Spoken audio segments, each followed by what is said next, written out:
कमला horror story. ये कहानी करीब 40 साल पुरानी है।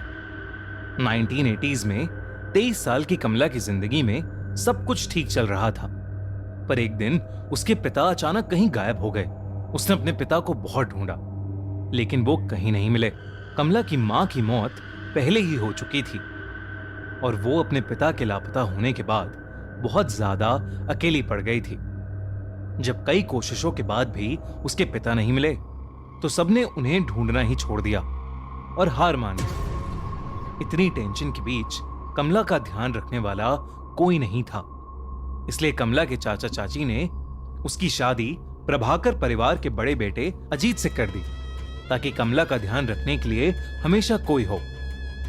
अजीत ने कमला को उसके मुश्किल समय में संभाला और वो थोड़ा बेहतर महसूस करने लगी।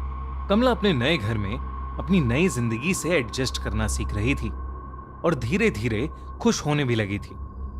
सारा परिवार उसे बहुत प्यार देता था और उसका ख्याल भी रखता था, खासकर उसका देवर राजेश। पर धीरे धीरे चीजें बदलने लगी। एक दिन जब कमला सो रही थी, तो उसकी अचानक किसी के रोने की आवाज से नींद खुल गई।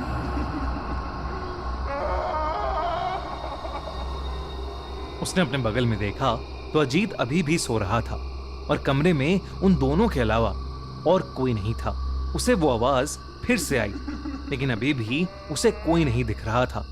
उसने इसे अपना वहम समझा और चुपचाप वापस सो गई।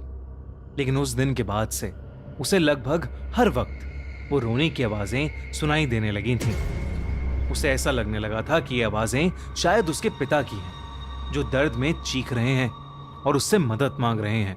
कमला अब घबरा चुकी थी और उसने ये बात अजीत और रजनीश को बताई। दोनों ने ये उसका वहम समझा और उसे कहा कि शायद ये इसलिए हो रहा है क्योंकि वो अपने पिता को बहुत मिस कर रही है। धीरे धीरे कमला की तबीयत भी खराब रहने लगी। उसे हर वक्त गुस्सा आने लगा था।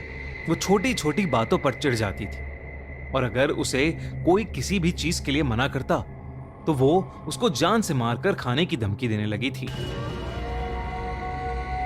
सबको लगा कि अपने पिता के खोने का दुख उसके दिमाग पर हावी हो रहा था, लेकिन इस सब के बीच कमला को वो आवाजें अभी भी आ रही थीं। एक दिन वो आवाज कमला को हवेली के एक पुराने कमरे से आ रही थी। वो जब उस कमरे में गई, तो उसे वहां एक काली मूर्ति मिली। उस मूर्ति को देखते ही उसे एक अजीब सी बेचैनी महसूस हुई, लेकिन जैसे ही उसने मूर्ति को छुआ, उसे बेहद अजीब सा लगने लगा। उसे